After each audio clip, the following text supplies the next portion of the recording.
It lays the predicate and the foundation for the development of a weather satellite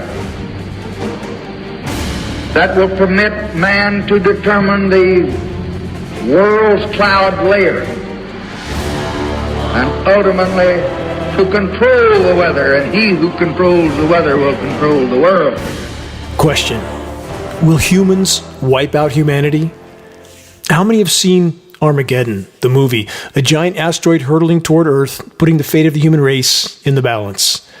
But here's the disturbing truth. It hasn't taken a massive rogue meteor to bring the paradigm of perceived perpetual expansion to a very abrupt end, and very possibly the human race with it.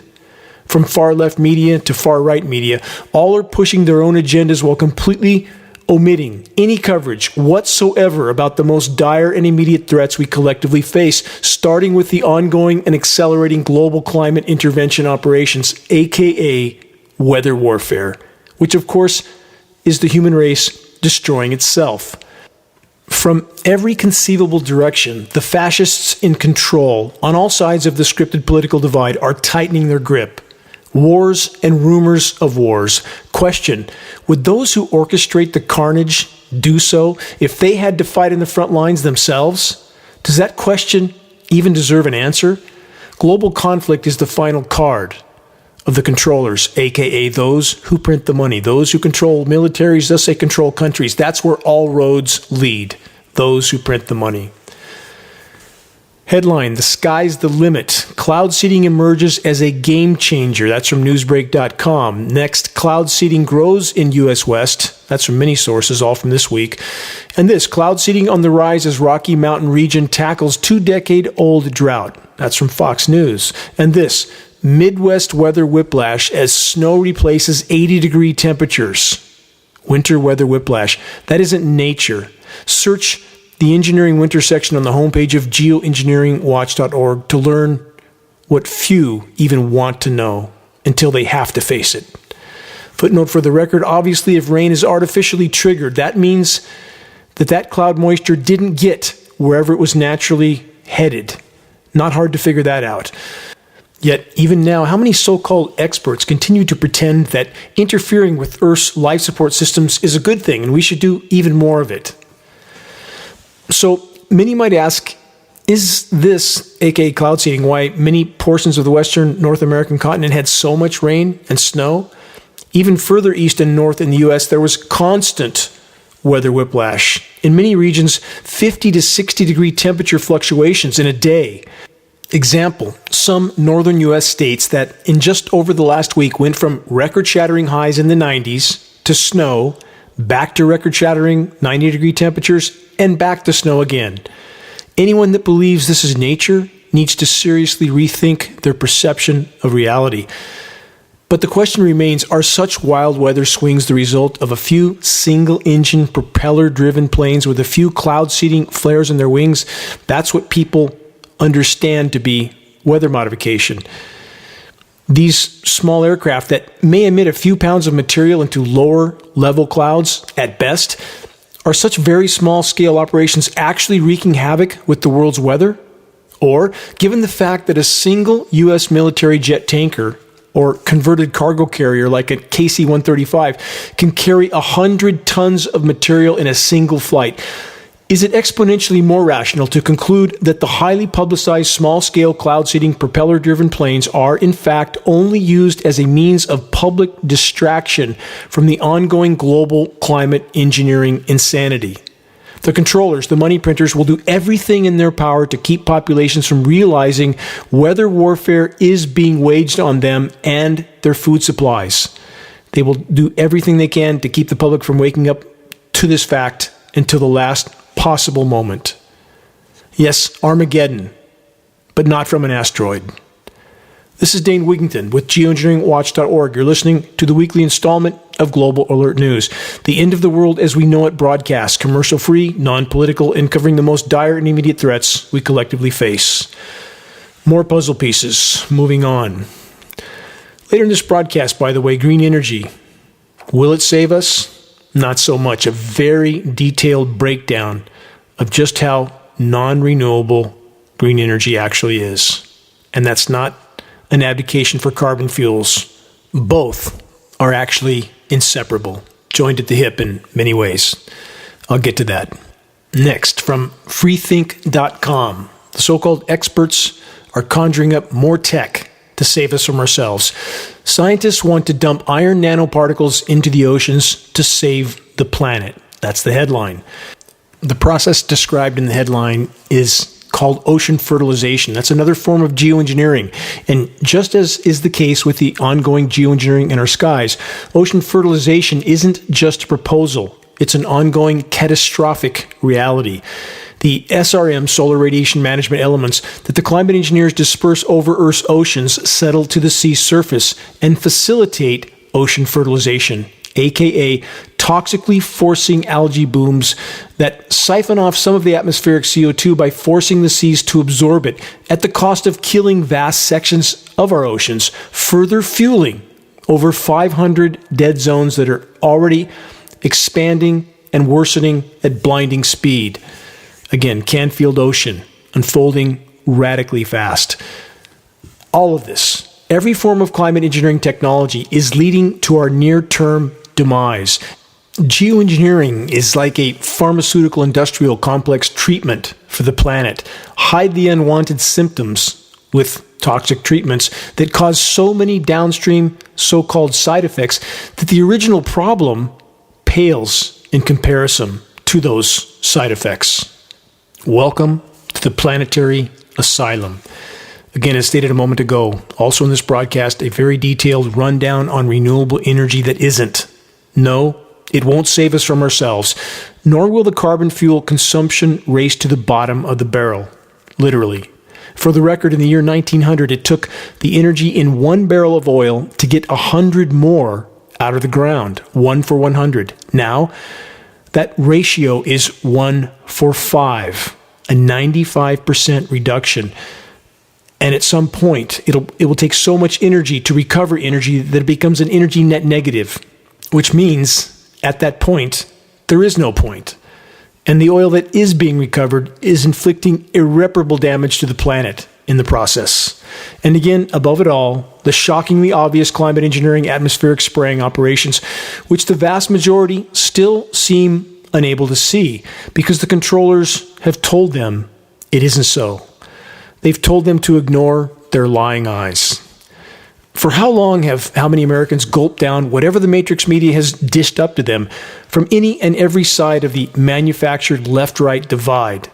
Our so-called government is nothing less than state-sponsored mafia, a state-sponsored crime syndicate run by the money printers. And no matter how many atrocities they continue to carry out, the vast majority of the American populations so far just keep waving their chosen political party flags, pretending they're patriotic, when in so many cases they don't have a clue, when they don't even want to know, much less care about what their so-called government is and has been doing to them for decades. Moving on, more confirmation of what geoengineeringwatch.org has stated on the record for a decade and a half. New headline from thebulletin.org this week. Faster than forecast. Climate impacts trigger tipping points in Earth's system. From that report, could anthropogenic climate change, that's human cause for those that aren't familiar with that term, result in worldwide societal collapse or even eventual human extinction? Question mark. At present, this is a dangerously underexplored topic. Not on geoengineeringwatch.org. In fact, it's our primary topic. Yet the report says there are ample reasons to suspect that climate change, aka climate collapse, that's the more correct climate term for what is occurring, climate engineering fueling that process, could result, the report says, in global catastrophe. No could, no may, no might, is. They continue. The change may be abrupt or non-linear. Again, how many times in this broadcast have I tried to make it as clear as I possibly can that the earth changes that are occurring that are absolutely caused by what our species has done to the planet are as non-linear as they could possibly be. There may be as many as 50 feedback loops triggered already.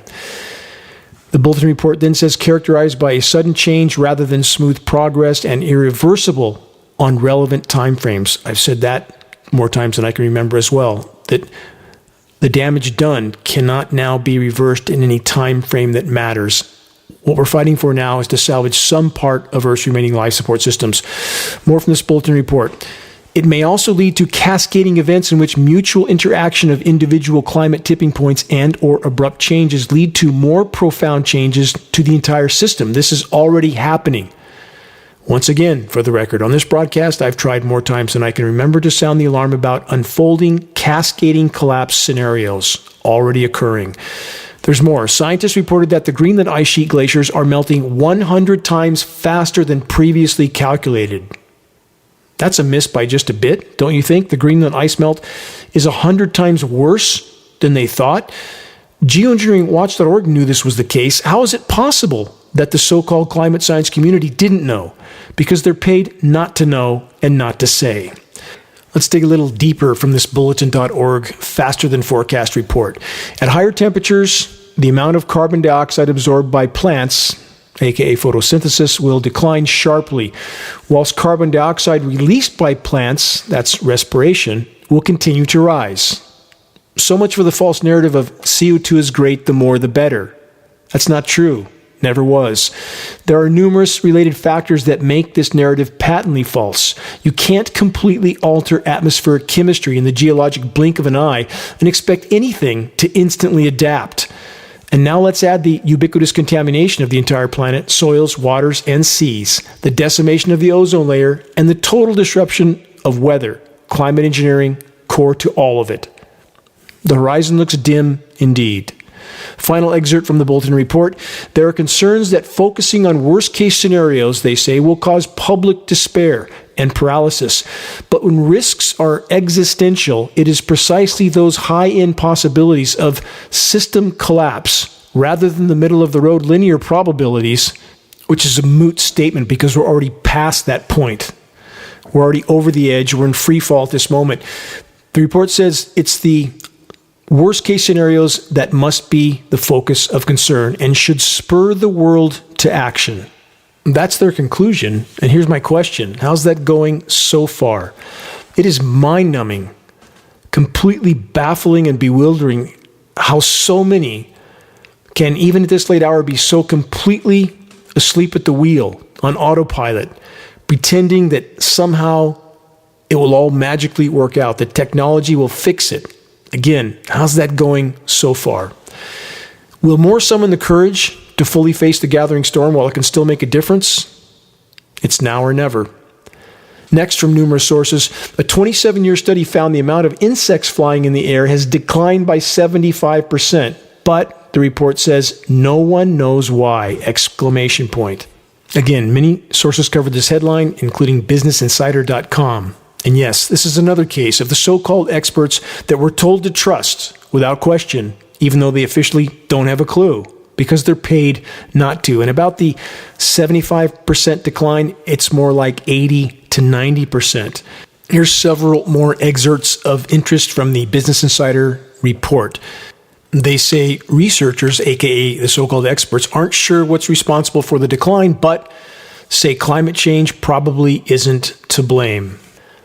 Is that the best they can do? Really?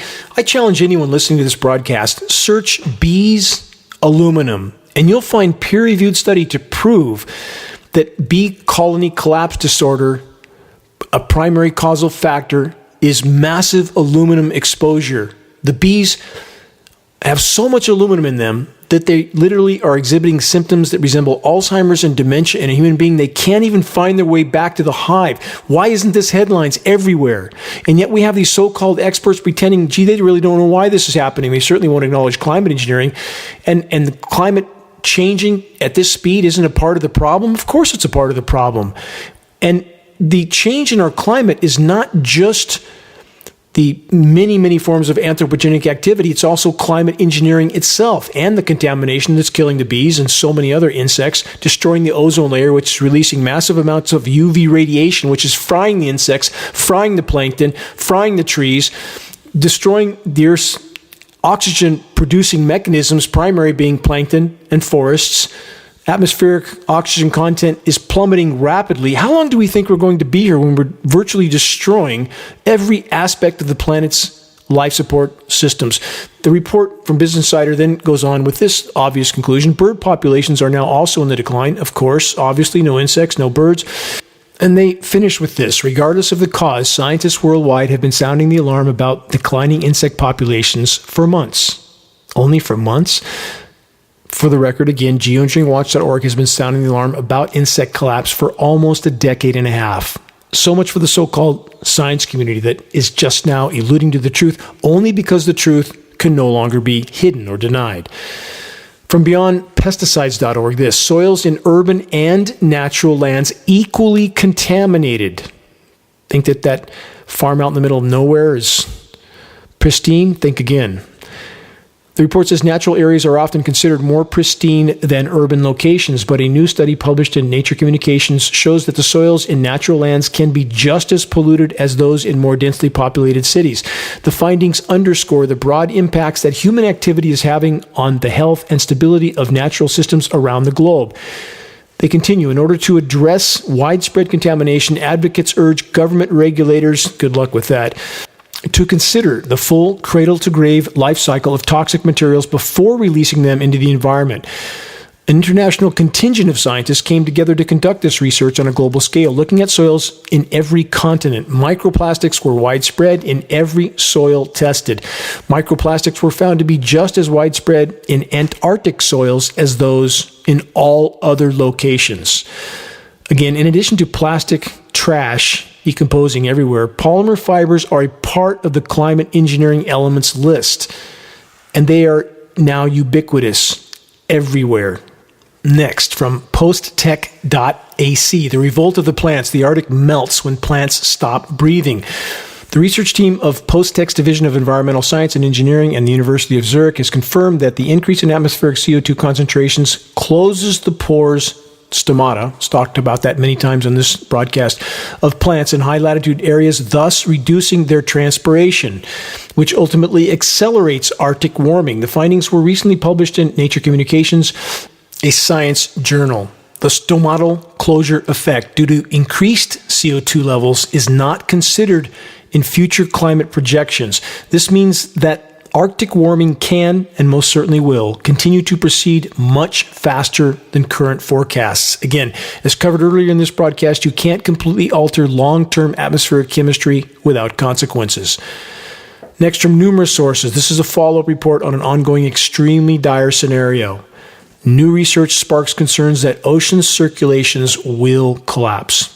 They already are. This report states scientists have long feared that warming could cause a breakdown of ocean circulation in the North Atlantic, but new research finds the real risk lies in Antarctica's waters, where melting could disrupt the currents in the next few decades with profound impacts on global climate. It's already happening. It's not somewhere over the horizon. Every single so-called climate science article wants to pacify the populations just a bit longer so that they continue to remain completely asleep at the wheel. It's worked really well so far. That needs to change fast before we impact at full velocity. From scmp.com, scale of glacier loss in Himalayas previously hidden, say scientists, studying accelerated melting. The report says studies of lake terminating glaciers in the third pole, as opposed to not just North and South Pole, but the third pole, overlooked 2.7 gigatons of loss. Again, this is another case of the so-called experts not having a clue. Reality was, quote, hidden to them, they say. What about CO2 levels in general, globally? Here we have also from this week. Daily CO2 records hit 424 parts per million at Mauna Loa. That was April 15th of last week, and that was the fifth daily record in 10 days. It's skyrocketing. Once you tilt the scale, it accelerates wildly. And again, those narratives that CO2 is the gas of life, the more the better, that is not reality. Water, example I always give, necessary, can only last 2 or 3 days without it. Go a few feet underwater and stay there and see how long you live. You can't just alter your environment to that degree and expect to survive. Next headline, multiple sources, MSM.com being one, same basic theme, all interrelated, all connected to climate engineering. Here's the headline. New study predicts concerning impending change for America's heartland. Few understand the implications this will have. That is part of the headline. Crop loss. Though, of course, climate engineering and its core part in the equation isn't mentioned.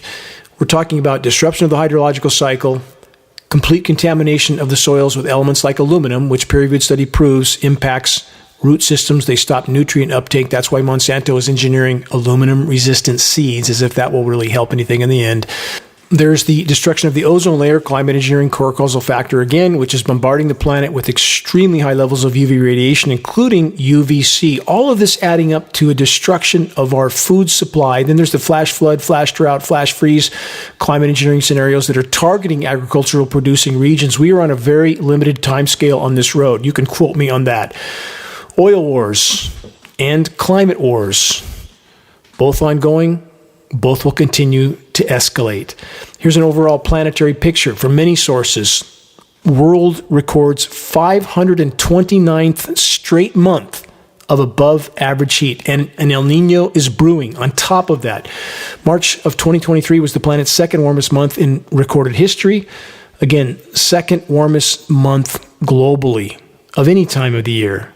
And that's in spite of the fact that we see temperatures being falsified to the downside. We have the data skewing that occurs when climate engineered winter events skew the temperatures by creating a surface cold. And how many in America, North America, especially Western North America, would say that can't be? It was so cold, cold, cold this year. Here's a challenge for everyone listening to this broadcast.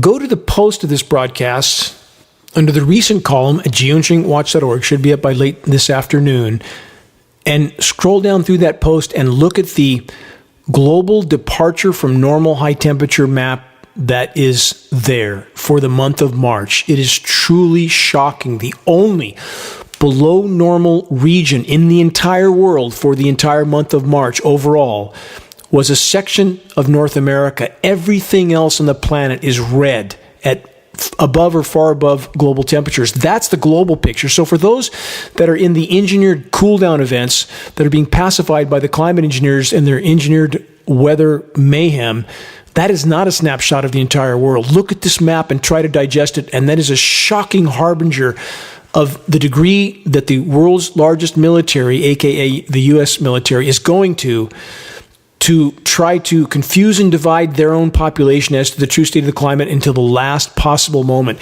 The heavily armed U.S. population that doesn't seem to want to get a clue and that seems to think that their weapons will save them from what's coming. It won't. If we don't deal with what's happening in our skies, we're done. And I don't care how many guns you own, it won't save you. Next headline from another AccuWeather climate engineering cover-up cast of disinformation actors. Topsy-turvy temperatures, weekend storminess in store for the Northeast. This headline states residents across the northeastern United States have been riding a temperature roller coaster as high temperatures soared to summer-like levels only to abruptly plummet back to the chillier conditions. Went over this in the beginning of this broadcast. 90s, record highs to snow, back to 90s, record highs again, back to snow. That is absurdly wrong, and it is certainly not nature. Again, stop and consider that those who control the matrix will continue to use every tool at their disposal to cover the tracks of the climate engineering assault, because the moment the shockingly obvious atmospheric spraying operations are fully exposed, the moment the official denial is shattered, the whole of the so-called climate science community will also be exposed for what they are, in far too many cases, paid liars, or criminally ignorant of the very field of study in which we are told they are experts. To reiterate, there are only two possible explanations for the official denial of climate engineering by the so-called experts. They are either lying or criminally clueless. Take your pick. Please look up, use your sense of reason, do your own research, connect the dots, and please join us in the fight to expose and halt global weather warfare. Never underestimate what you can do to help trigger the landslide of awakening that we so desperately need to happen. Search the activist suggestions link on the homepage of geoengineeringwatch.org to learn specific details about how you can help to move this fight forward. Next, AccuWeather. Wet, wintry weather to chill northwestern U.S. this week. Temperatures will rival levels more typical of the middle of winter. And as you're listening to these headlines, wait for the ones that are coming. that are truly shocking, the unbelievable contrast to what's been done to us here in the U.S. That's from AccuWeather Climate Engineering Cover-Up Actors. They say locations closer to the coast in Washington, Oregon, and northwestern California could even rival record low daytime temperatures. Snow levels will be at past level. Here's another. Summer who? ? Reality check underway for central eastern U.S. This is part of the winter weather whiplash scenarios I've been describing.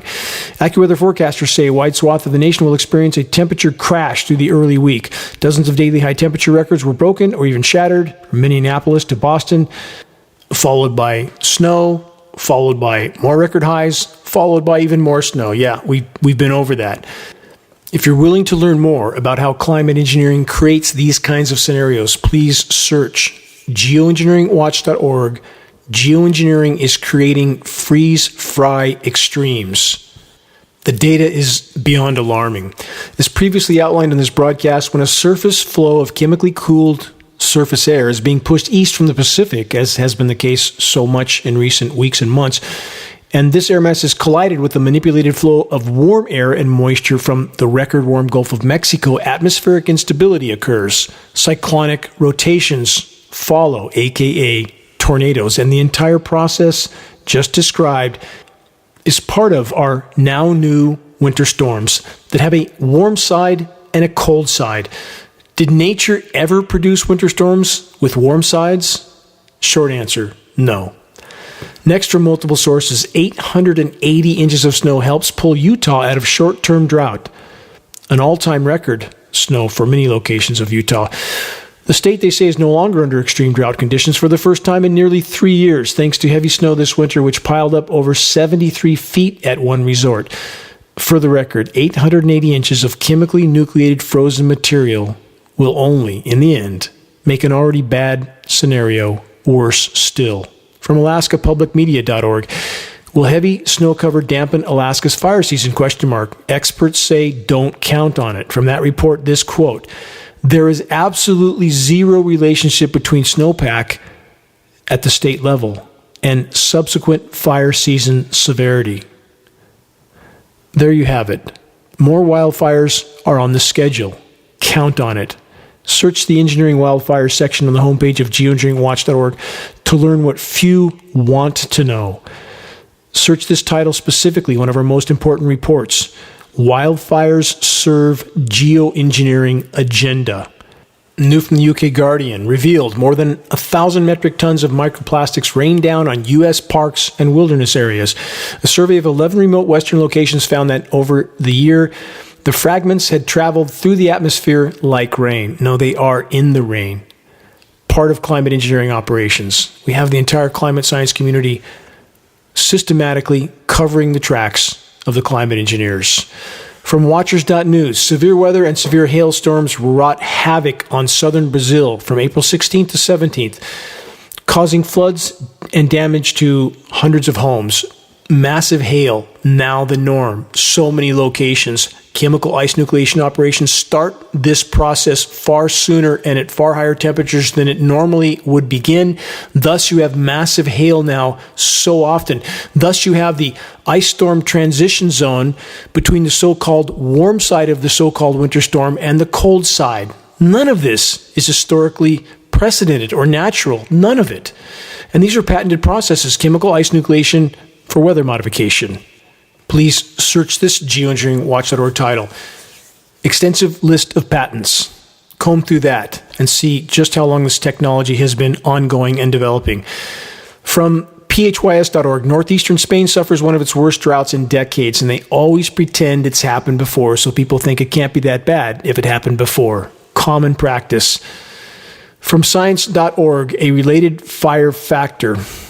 A global transition to flash droughts under climate change. The report says the concept of flash droughts was proposed at the beginning of the 21st century. Again, as they knew they would be ramping up climate engineering operations, they had to program the population to accept it. They say a significant global transition to flash droughts is driven by regional increases in flash drought. Well, that makes sense, doesn't it? The transition toward more frequent flash droughts presents challenges for unraveling the anthropogenic influence, starting with climate intervention operations, which are the single greatest drought-causing factor on the planet, period. Please search the engineering drought section on the homepage of geoengineeringwatch.org. What we said would happen in presentations as long as 10 years ago, like engineered drought catastrophe target California, exactly what we stated is exactly what happened until this year when the script was changed. And that's exactly what happened. Perhaps some of the insiders in California began to push back once they realized why their state was being decimated and what was the core causal factor. Next headline, multiple sources. Methane from megafires, more spew than we knew. That's the headline. That's from news.ucr.edu. Using a new detection method, UC Riverside scientists found a massive amount of methane, which is a super potent greenhouse gas coming from wildfires, a source not currently being accounted for. There is so much that has not been included in any modeling so that the modeling would not show the true severity of what's unfolding, and that is not an accident. That is intended across the board. The IPCC, the Intergovernmental Panel on Climate Change, largest scientific panel ever created on human history on any subject, is nothing more than a public pacification panel whose job it is to downplay the severity of what's unfolding. On that note, this headline from this week: heat waves scorch India. Again, remember, it's only April. What will July be like? Another headline, same theme, this one from apnews.com. India's heat is underestimated, like everything else, it seems. Harming progress, study says. From the report, the full extent of the damage from India's sizzling heat that's causing more deaths, illnesses, school shutdowns, and crop failures is underestimated by lawmakers and officials in the country and slowing the nation's development, a study said Wednesday of this week. Extreme heat is placing 80% of India's 1.4 billion population in danger.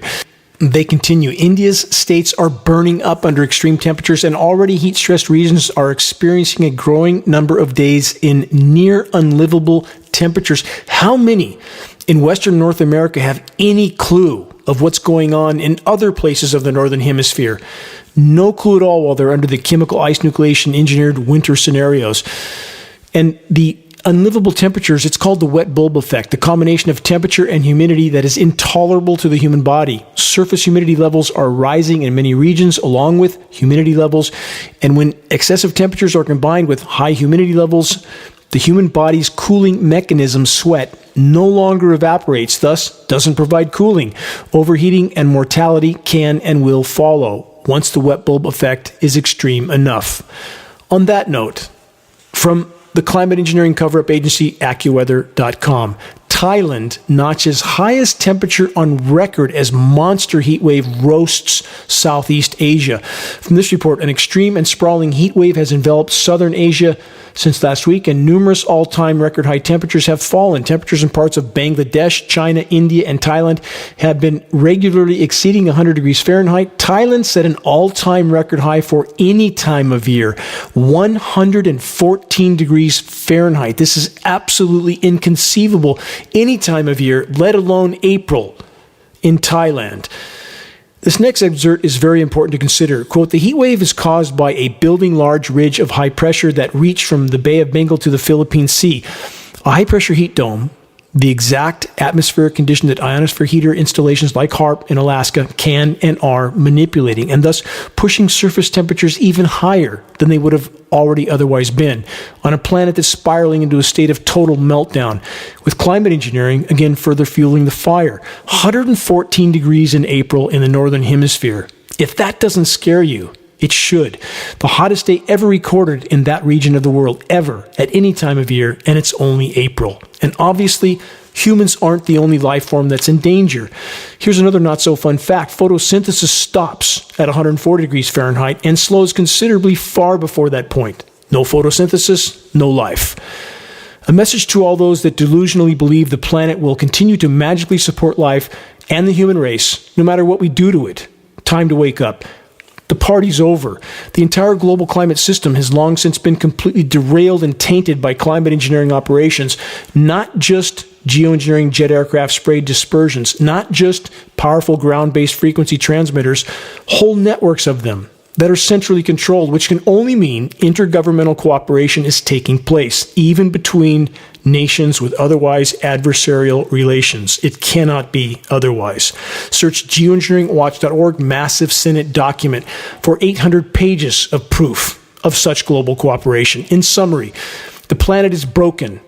The ever-increasing weight of the human race can no longer be maintained. The controllers of the Matrix are acutely aware of this fact, as they should be, since they are the ones most responsible for what we're all about to face. They, the predator class, are more desperate than ever to control and thin the herd before the herd fully awakens and turns on them, taking to the streets with their proverbial pitchforks and torches. Immediately after this short broadcast announcement, the untold truth about so-called renewable energy that absolutely isn't. You're listening to the weekly installment of Global Alert News, the Bad News Broadcast, installment number 402, April 22nd, 2023. This is Dane Wigington, your host. Global Alert News is brought to you by Geoengineeringwatch.org, the largest and most visited website in the world on the subject of climate intervention operations, known as geoengineering. The commercial-free, non-political Global Alert News Hour is now broadcast on 22 AM and FM stations throughout the country. All recent recordings of this broadcast can be found on the homepage of geoengineeringwatch.org under the recent column. Geoengineering Watch wishes to express our deepest gratitude to those that have helped us to expand our voice in this desperate last hour effort to sound the alarm. On that subject, if you're on our email list, please put us on your email contact book so that our mailouts don't go to the spam files. Please help us to share the groundbreaking documentary, The Dimming, which fully exposes the climate engineering atrocities, now with almost 1.5 million views on YouTube. The best way to share is by circulating the direct link to The Dimming by email directly from the homepage of geoengineeringwatch.org. Sharing directly helps us to overcome social media censorship. When viewing our YouTube of The Dimming or Global Alert News or any other Geoengineering Watch video on YouTube, please subscribe, share, and comment, all of which helps us to circulate critically important data to a much wider audience. How do we reach those that still aren't looking up? Geoengineering Watch awareness-raising materials can be found on our homepage. Our only goal, to provide activists what they need to move this fight forward. There's very high-quality printed color materials with shocking images. A picture's worth 1,000 words, as the proverb goes, and we pass these printed materials on for less than our cost of producing and shipping. Again, our only goal, to move this fight forward. We now have new Geoengineering Watch hoodies and shirts, both very high-quality 4-color images on both sides. The images of a military tanker descending down over the planet and spraying. A dimming sun is in the background with this caption, big red letters, "Stop Climate Engineering, Investigate," and below that, geoengineeringwatch.org, so people can find a credible source of data. Scannable business cards and bumper stickers, all effective tools to help strike up a conversation on the climate engineering issue. Waking the masses to the climate engineering onslaught is the great imperative. If we can expose it, we can stop it from the inside out. As we awaken those involved, military and defense contractors, so that they and their families know what they're participating in, their own demise. If you're willing to share a picture of yourself with a Geoengineering Watch shirt or hoodie, perhaps at a gym, farmer's market, or busy street downtown, please send us your photo so that we can post it as part of our activist compilation, which is now part of our materials page. The images encourage others to make their voices heard in this all-important battle to sound the alarm. This battle is a team effort. If we can awaken the masses, we could yet alter the equation. My deepest gratitude to all those that are steadfastly committed to this must-win fight for all that matters. Again, stay tuned for more input on how to make your voice heard. Now, about so-called renewable energy that isn't.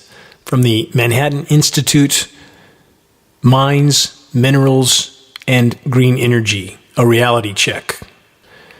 From that report, any significant expansion of today's modest level of, quote, green energy will create an unprecedented increase in global mining for needed minerals, radically exacerbating existing environmental and labor challenges in emerging markets where many mines are located, and dramatically increase U.S. imports and the vulnerability of America's already floundering energy supply chain.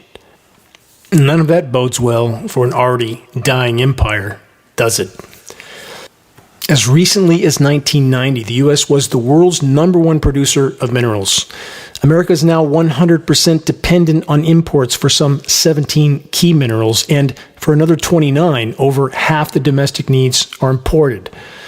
Constructing wind turbines and solar panels to generate electricity, as well as batteries to fuel electric vehicles, requires on average more than 10 times the quantity of raw materials as compared with building machines using hydrocarbons to deliver the same amount of energy to society. Not that hydrocarbon fuels are environmentally friendly or in any way sustainable.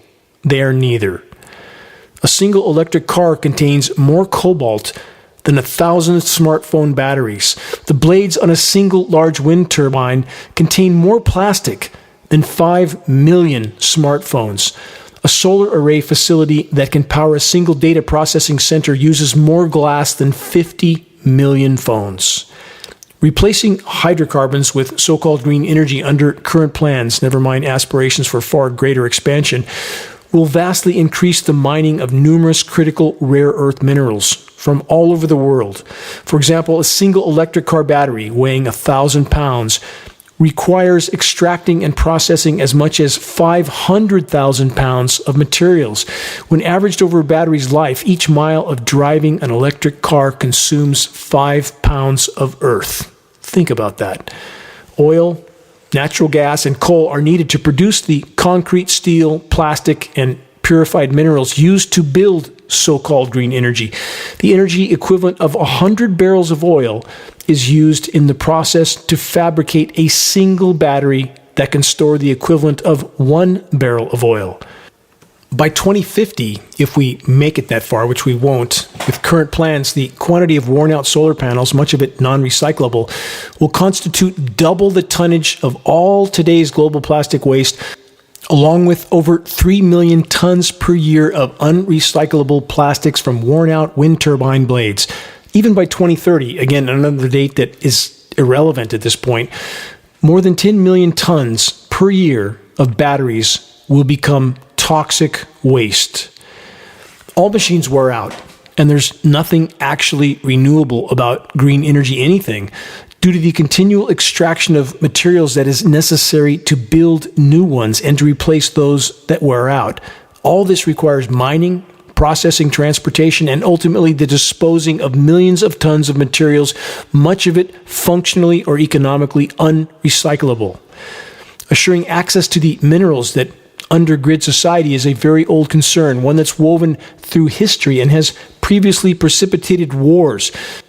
In the modern era, U.S. policies to address mineral dependencies date to 1922, when Congress, in the aftermath of World War I, developed a list of 42, quote, strategic and critical materials for the technologies and machines important to militaries at the time.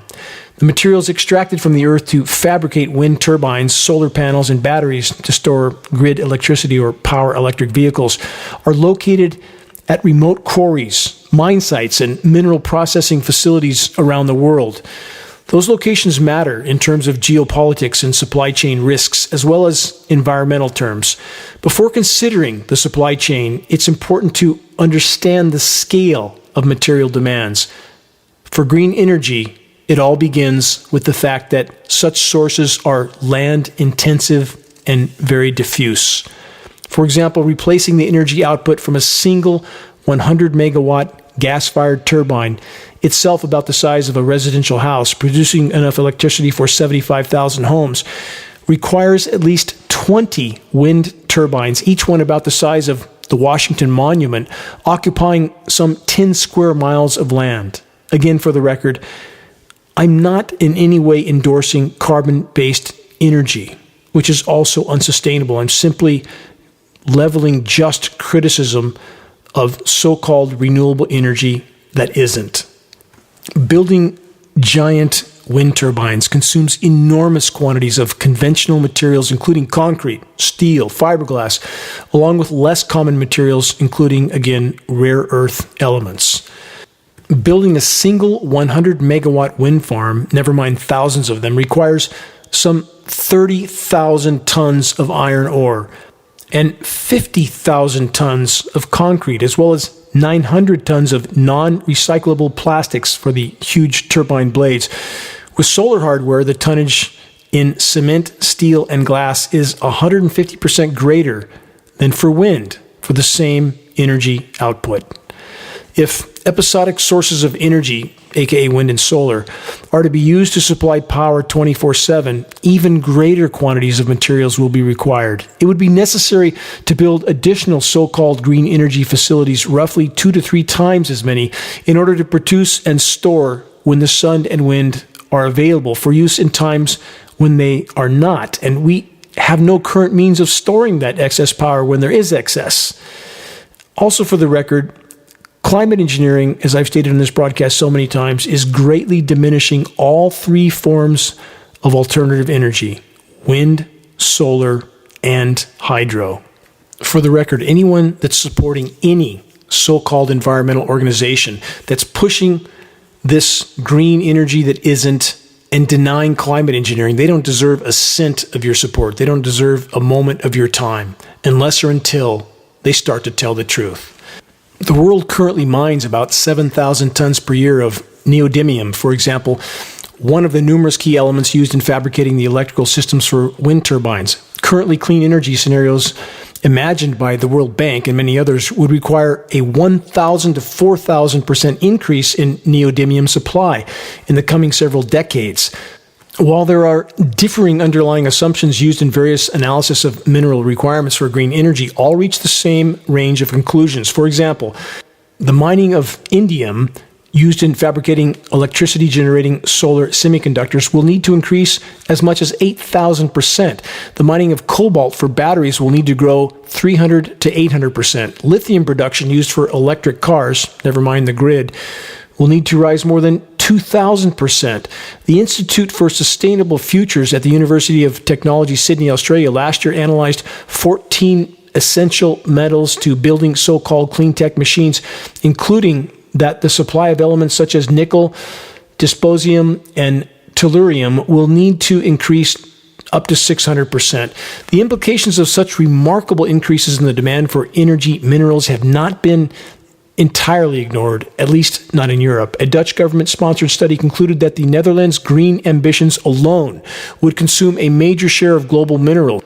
Thus, exponential growth in global renewable energy production capacity, the study noted, is not possible with present-day technologies and annual metal production. Translation: the entire renewable energy will save us from ourselves narrative is total deception, smoke and mirrors. The shocking statistics on the subject of renewable energy that isn't don't end there. More in the next broadcast. Let's cover a few more headlines on the damage already done. From science.org this week, wildfire smoke destroys stratospheric ozone. From that report, these injected smoke particles have produced unexpected and extreme perturbations in stratospheric gases beyond any seen in the previous 15 years of measurements. That doesn't sound good, does it? And for the record, climate engineering particles do exactly the same. Search Geoengineering is destroying the ozone layer to learn more. Here's a follow-up report from the UK Guardian. A wake-up call. Total weight of wild mammals less than 10% of humanity's. From elephants to tigers, study reveals scale of damage to wildlife caused by transformation of wilderness and human activity. We are trashing the planet in the geologic blink of an eye. It cannot continue. It will not continue. From BBC this week, yellow dust. Sandstorms bring misery from China to South Korea. At the height of the recent sandstorm, the concentration of fine dust, or PM10, in the Chinese capital was 46 times the recognized health limit, 46 times, and that isn't even taking into account the nanoparticles from climate engineering that are blended into all of it. Next, this from multiple sources. Record rise in China's sea levels threatens coastal cities like Shanghai. Report says a new NASA study indicates sea level rise is already happening, and it's more dramatic than we thought. Like everything else, isn't it? Way worse than the experts thought.